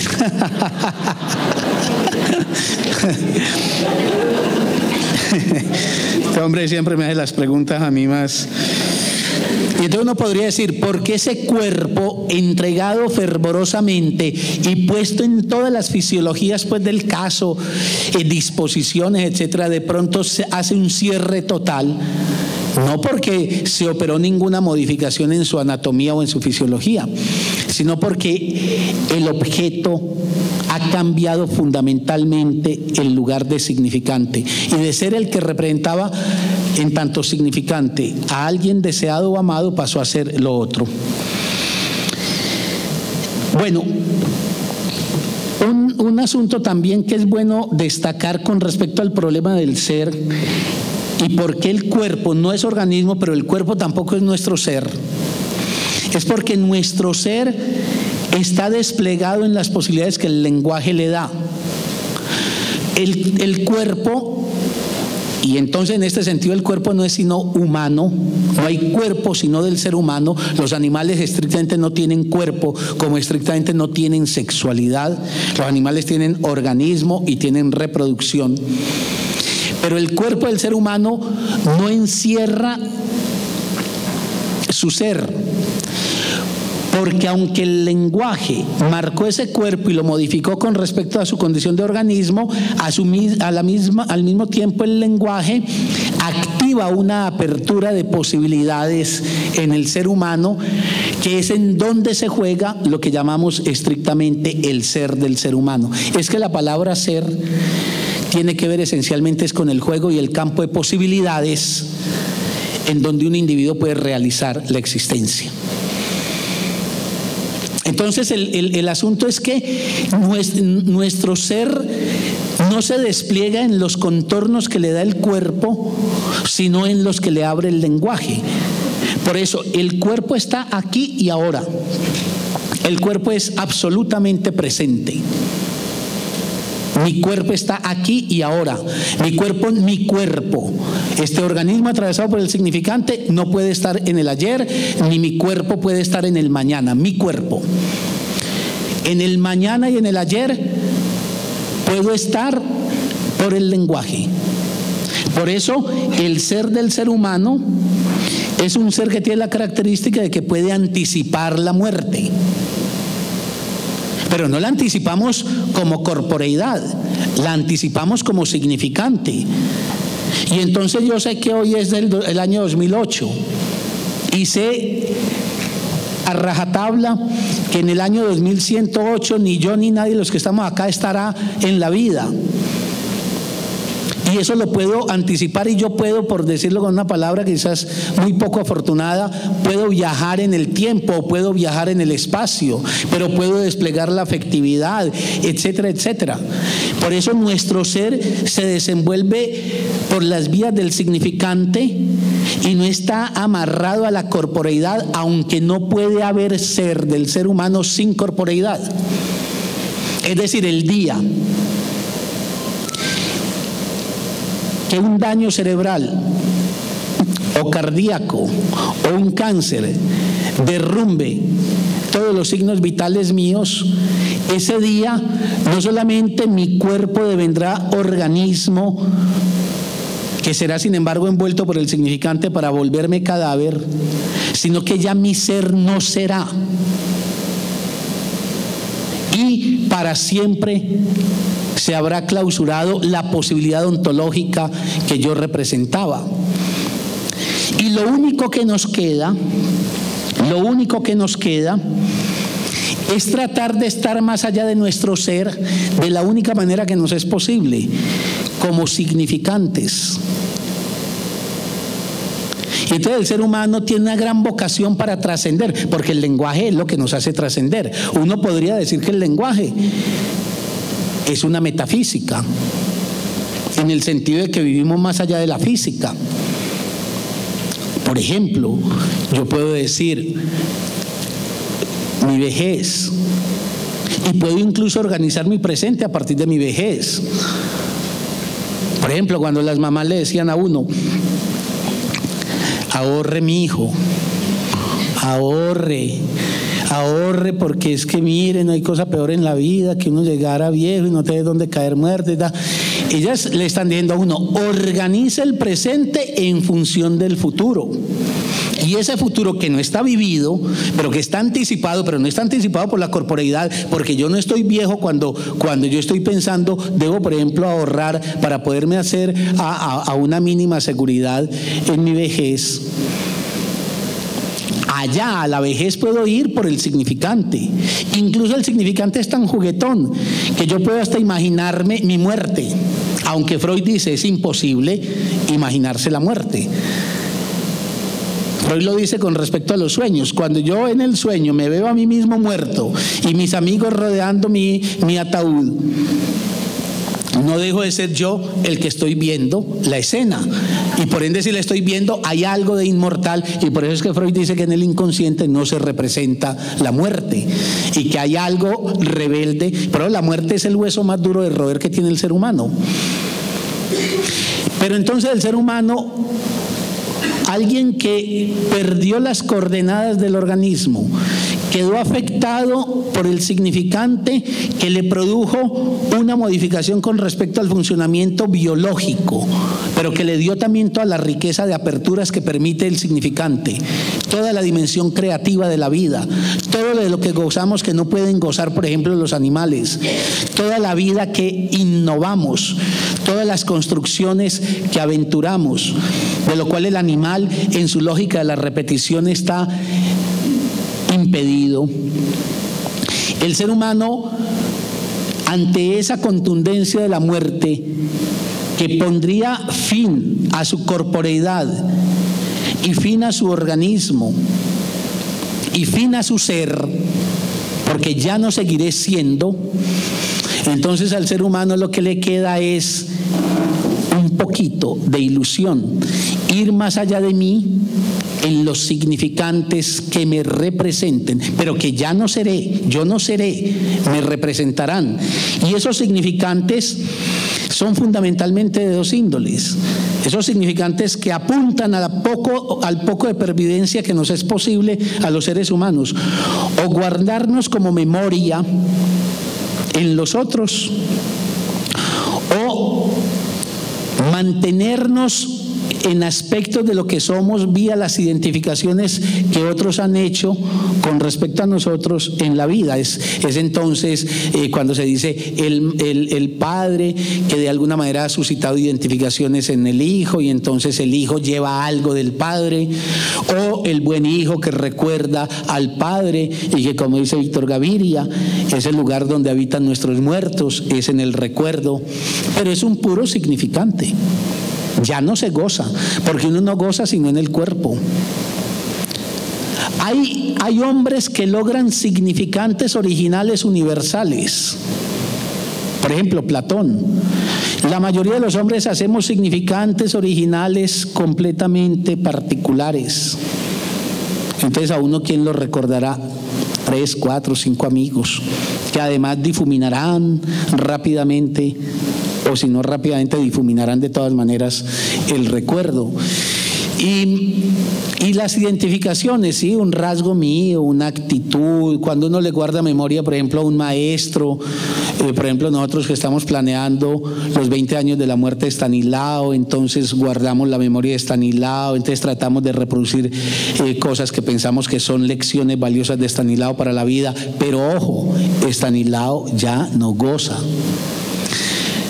Platón es un hombre que, yo aquí lo digo, por ejemplo, voy a hacer una comparación para ir buscando la conclusión y cerrar con lo que prometí al comienzo.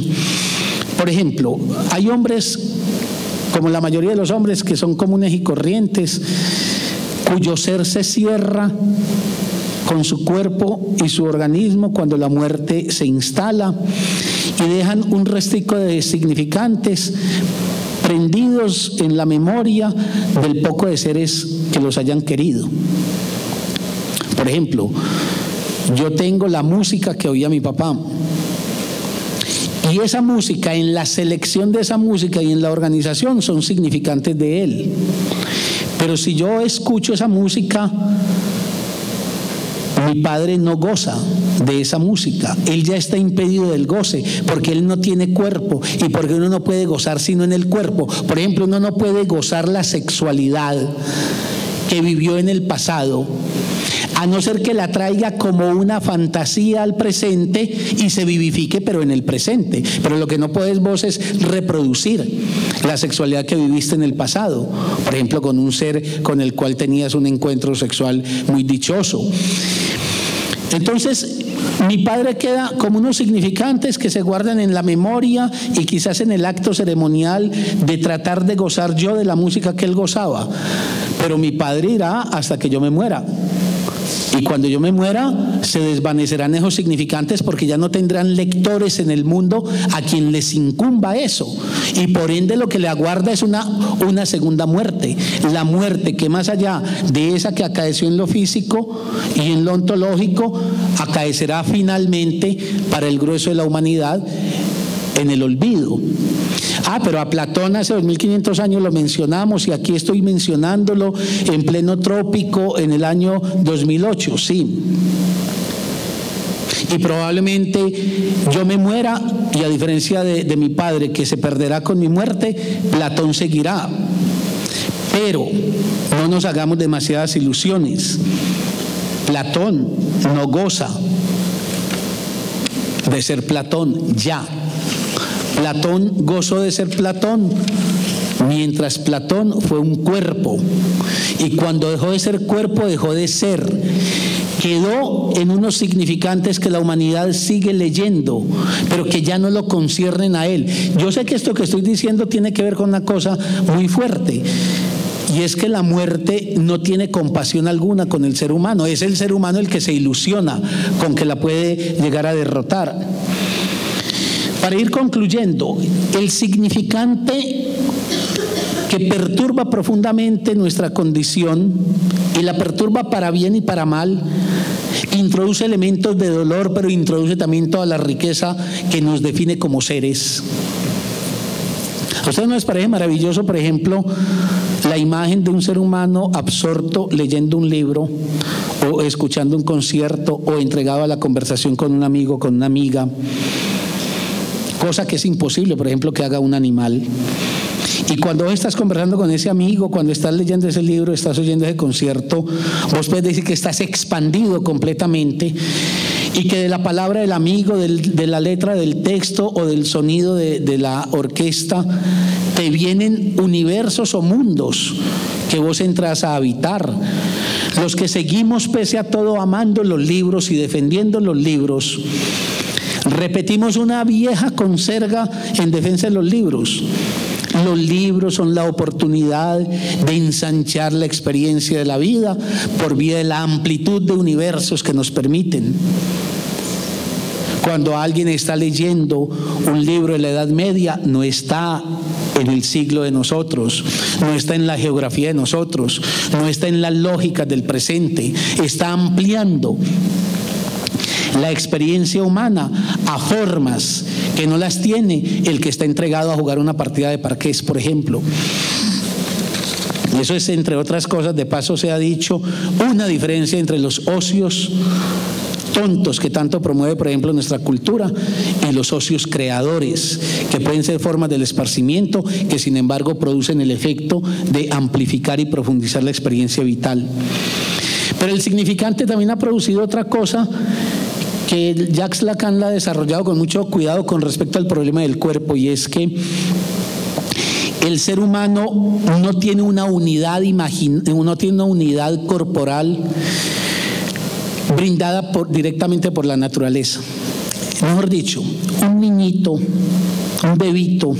Yo pensando en esta conferencia, le puse mucho ojo a los niños, a los niñitos de cuna, que tenía la oportunidad de ver uno o dos, y es una cosa maravillosa, pues, que está viendo un poco como la orden del significante. Tienes que hablar del cuerpo.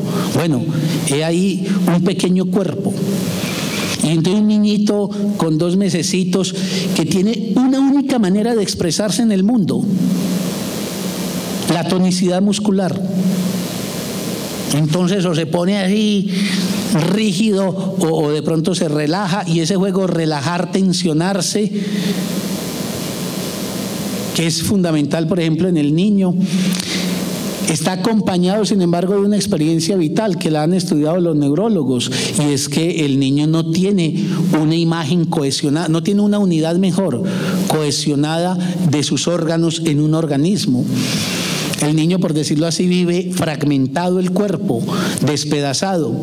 Y Jacques Lacan lo que ha estudiado es que hay una escena fundamental, que es la escena del espejo, pero una escena que no acontece sino porque al niño le han hablado, en donde un día jubilosamente el niño puede reconocerse como unidad imaginaria en el espejo, en una operación muy complicada.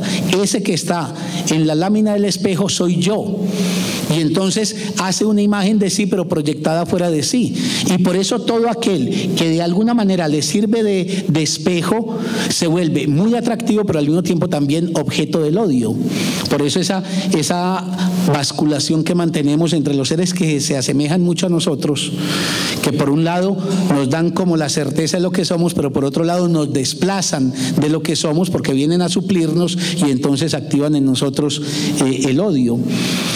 El cuerpo, el significante nos hace uno, es decir, nos unifica, pero al mismo tiempo apareja para nosotros y para siempre la angustia de la fragmentación. Por eso en las películas de terror, una de las escenas más socorridas y repetidas de esas películas tiene que ver con los cuerpos amputados. O por ejemplo el Marqués de Sade, que pensaba que la muerte había que hacerla en doble partida: matar la vida en el cuerpo, pero luego matar hasta las moléculas. Encuentra entre nosotros, por ejemplo, en todos estos asesinos, de los que este país infortunadamente tiene tantos exponentes, esos que no solamente torturan, sino que luego de que matan. Hay un libro por ahí muy famoso de una muchacha que era del CINEP, que se llama Matar, Rematar, Contramatar, que tiene que ver con que, digámoslo, al cuerpo se le despedaza, al cuerpo se le tritura, al cuerpo se le, es casi como que más allá del último hálito vital hay que descomponer la expresión de ese ser hasta en lo último que quedaba de él, como era por ejemplo las formas que todavía podía guardar el cadáver. Y el significante, por último, también nos hace, cuando perturba el organismo, nos hace gozantes. Ese impacto sobre la carne y la desorganización que hace el organismo nos hace seres abiertos al goce, y nos entregamos al goce.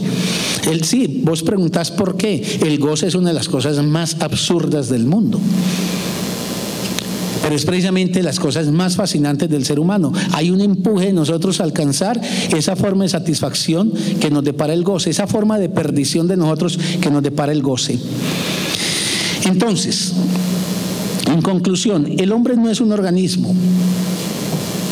Entonces no se puede decir soy un organismo, pero tampoco el hombre es un cuerpo. No puedo decir soy un cuerpo. Por ejemplo, la gente dice: esa muchacha tiene un cuerpo muy bonito. O dice: yo que tengo un cuerpo tan feo. Pero si uno quisiera ofender a esa muchacha, le podría decir: vos, que no sos sino cuerpo. No. Miren, aquí hay una cosa muy complicada, porque hay algo más que no somos y que no se reduce al cuerpo. Hay algo en lo que no me quiero reconocer, restringido únicamente a la dimensión corporal. Incluso me parece que está presente, como también lo decía un día, hasta en la expresión popular de las reinas de belleza. Esas paradójicas mujeres que se pasan la vida cultivando el cuerpo en el gimnasio y que luego dicen sin rubor alguno lo que importa es la belleza interior. Y dicen, no es lo que observáis, es lo que no observáis. Y si un hombre va y les dice, vos no sos sino ese cuerpo, nadie estaría halagándolas así, las estaría insultando. Algo en nosotros dice, nosotros estamos en un lugar o nos instituimos en un lugar que no se puede restringir al despliegue de la corporeidad meramente. Y en ese sentido, podríamos decir, pero solamente podríamos decir con una limitación que es menester hacer, que nosotros tenemos un cuerpo.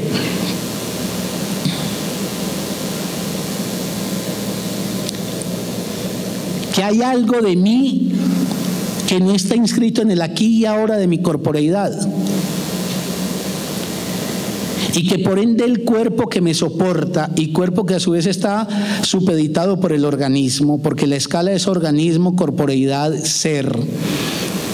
Pero cuando se derrumba, por ejemplo, el organismo, se derrumba todo el edificio subsecuente, hace que el ser humano tenga con respecto de sí la vivencia de que ese cuerpo en el cual habita y el único que le permite la posibilidad de gozar es, sin embargo, una frontera demasiado estrecha para la expansión que le posibilita su ser, y expansión que no tiene que ver con la metafísica transmundana, sino con las posibilidades de despliegue que le depara el lenguaje.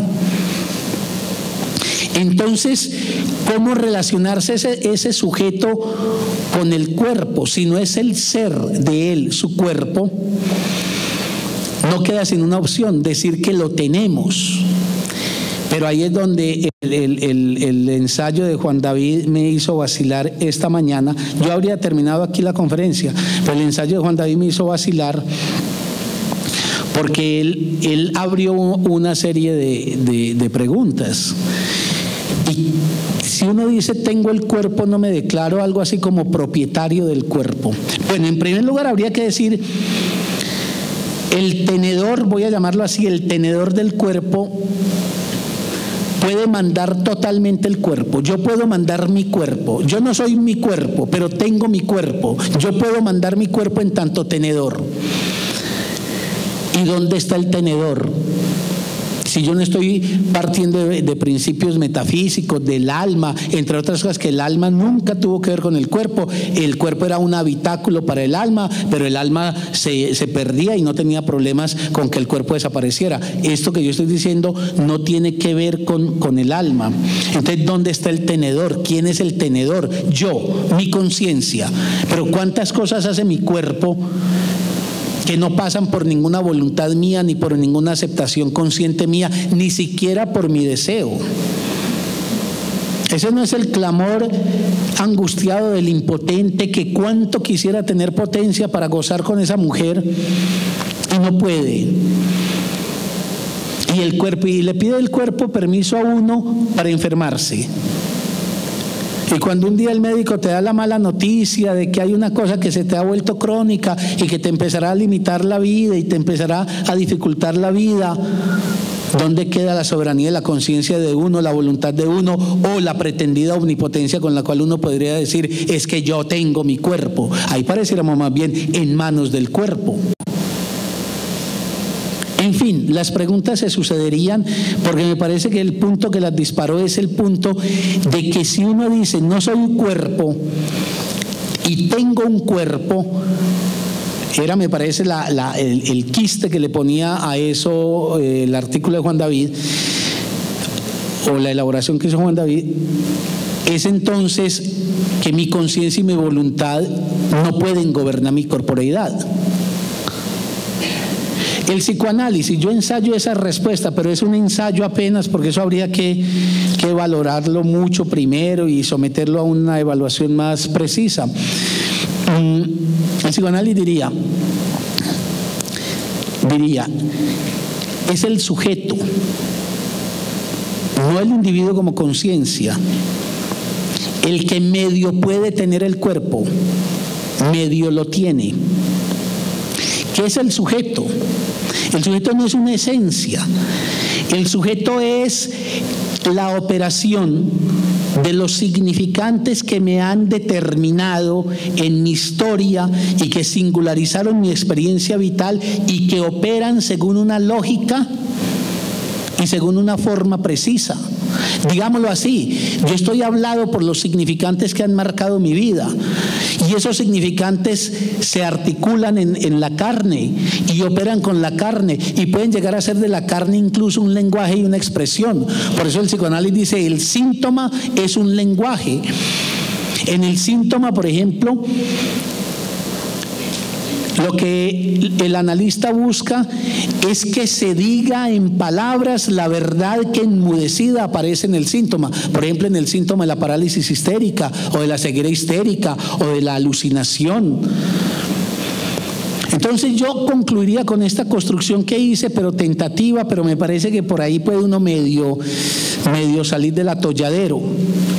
Yo digo, el ser humano, en tanto sujeto del significante, o sea, no una esencia, no un yocito, no una conciencia, sino una operación significante que me gobierna y que, permítame, interrumpo y pongo un ejemplo para que vean que no es una metafísica traída de los cabellos y que yo le he puesto muchas veces, es esta. Mire, uno no piensa para hablar, uno no piensa para construir las oraciones que le está enviando al otro. Yo no estoy pensando aquí cuál es la próxima palabra que vendrá a ocupar el lugar preciso para que mi oración tenga sentido y cumpla con los imperativos de la gramática. Y la bendita palabra llega justo donde tiene que llegar, y cuando no llega, inmediatamente fricciona la cadena y uno se da cuenta que se equivocó, o el otro le dice, ¿cómo? Cometiste un lapsus. Uno no habla el lenguaje porque se siente y dice, el próximo verbo que voy a utilizar será nada. El bendito verbo viene al encuentro de uno. Más que uno tener ese significante lo tiene a uno. Lo que pasa es que el psicoanálisis expandió los efectos del lenguaje y dijo, esa maravilla por la cual no hablamos el lenguaje, sino que estrictamente el lenguaje nos habla. Y por eso cada uno tiene un estilo, porque cada uno está hablado por la historia de sus significantes y por la posibilidad de sus significantes. Por eso yo no puedo hablar con solvencia de matemáticas, porque la historia de mi vida no me ha permitido, por ejemplo, entrar al dominio de los significantes matemáticos, pero sí lo podrá hacer, por ejemplo, un matemático. Por eso todas las formas de la ignorancia son un empobrecimiento del ser. Y por eso todo lo que propugne por la sabiduría no es por ilustración, es por expansión de las posibilidades de la vida. Y decía yo, lo que pasa es que el psicoanálisis abrió los efectos del significante y dice, no es solamente en la maravilla de uno hablar o de uno escuchar. Ustedes no están haciendo una deconstrucción gramatical de mis enunciados para entender lo que yo digo, sino que eso también afecta, por ejemplo, las elecciones de objeto del deseo que tenemos, esas mujeres o esos hombres que deseamos, o esas mujeres, esos hombres que amamos, las estructuras de nuestra afectividad. Entonces estamos, decir sujeto, no es sino el individuo devenido inconsciente por gracia del significante, y eso encarnado produce entonces, en mi opinión, esta conclusión tentativa. El ser humano, en tanto sujeto del significante, medio tiene ese cuerpo que es condición para su ser, pero que no es su ser. Medio tenemos, miren lo dramático, medio tenemos este cuerpo y medio lo tenemos porque no soy dueño de él. Uno puede decir, yo entiendo a las feministas cuando han dicho, porque eso tiene que ver con un hito histórico y político en un momento necesario, que dijeron, mi cuerpo es mío, pero en una acepción muy precisa, que los hombres no reclamen soberanía sobre el cuerpo de ellas y que se les permita a ellas ser soberanas de su cuerpo, pero no en el sentido de yo soy dueña de los procesos de mi corporeidad. Uno no es dueño, por ejemplo, de las elecciones deseantes que el cuerpo hace, etcétera. Medio tiene ese cuerpo, medio lo tiene.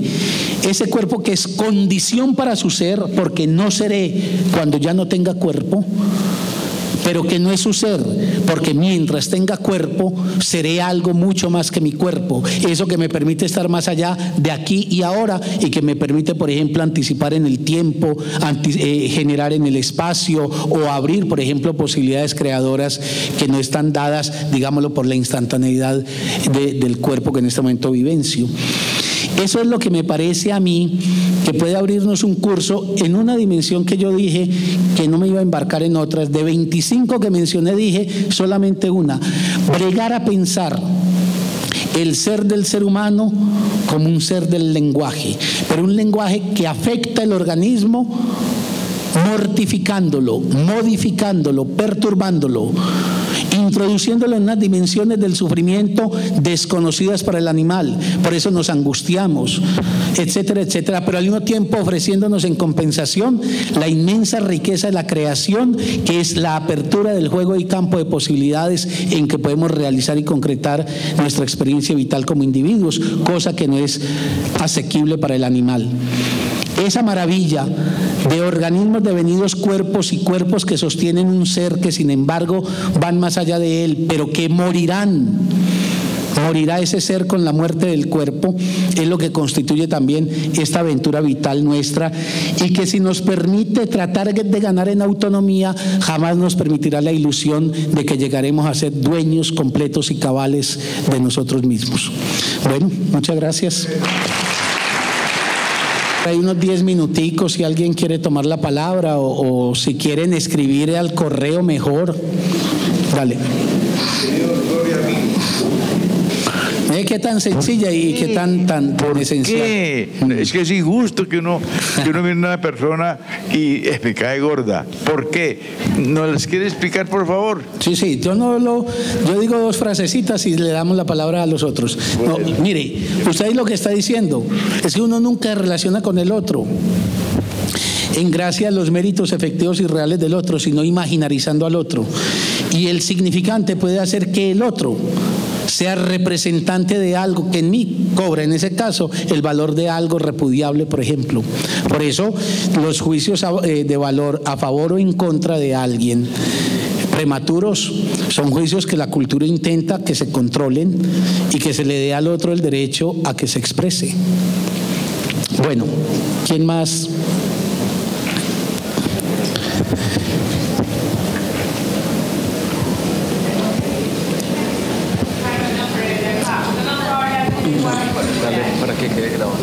¿No puedo qué, Sara? Uno no puede hablar de un lenguaje corporal.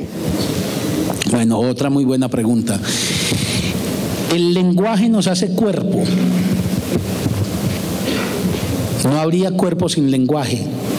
Pues los problemas siempre de limitación del tiempo impiden que yo hubiese tenido la oportunidad, por ejemplo, que tuve mucho la tentación de presentar algunos de los famosos casos de los niños llamados salvajes, que son niños exentos de la relación con el lenguaje, como el caso de este bárbaro austriaco que tuvo unos niños abandonados completamente de una relación con el lenguaje. Claro, si no hay lenguaje, no hacemos cuerpo. Además, el cuerpo no lo hace el otro que nos habla. Y uno termina modelando el cuerpo desde la demanda que le hace la madre. Pero también uno de los efectos maravillosos del lenguaje es que él hace el cuerpo y al mismo tiempo vuelve al cuerpo un lenguaje.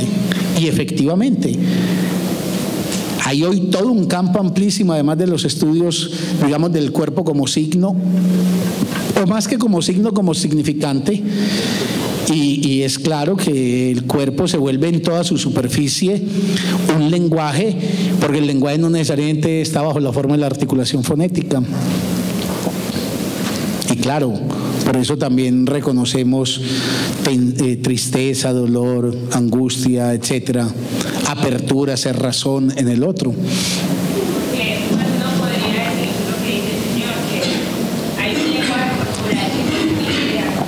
Claro. Por ejemplo, a mí me decía una alumna, es que me cae muy mal un compañerito de ella. ¿Y por qué? Como camina, como tan creído.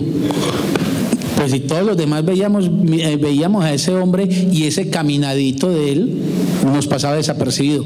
Váyase a saber qué pasito asociado a alguna figura decisiva en la vida de ella, de pronto encuentra la réplica en el caminadito de este otro.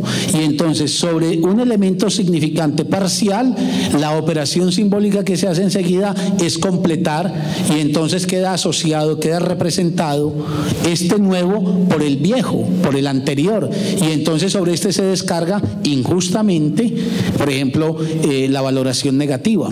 Por eso yo decía que la civilización debe controlar eso y en ese sentido hacer una parodia de Wittgenstein, no juzgar de quien no se conoce y darle la posibilidad de que alguien marque los derroteros de quién es. Y uno nunca puede saber quién es el otro si el otro no habla. Mejor dicho, si el otro no se hace el lenguaje. Bueno, yo les agradezco mucho y espero que nos veamos el otro mes. Gracias.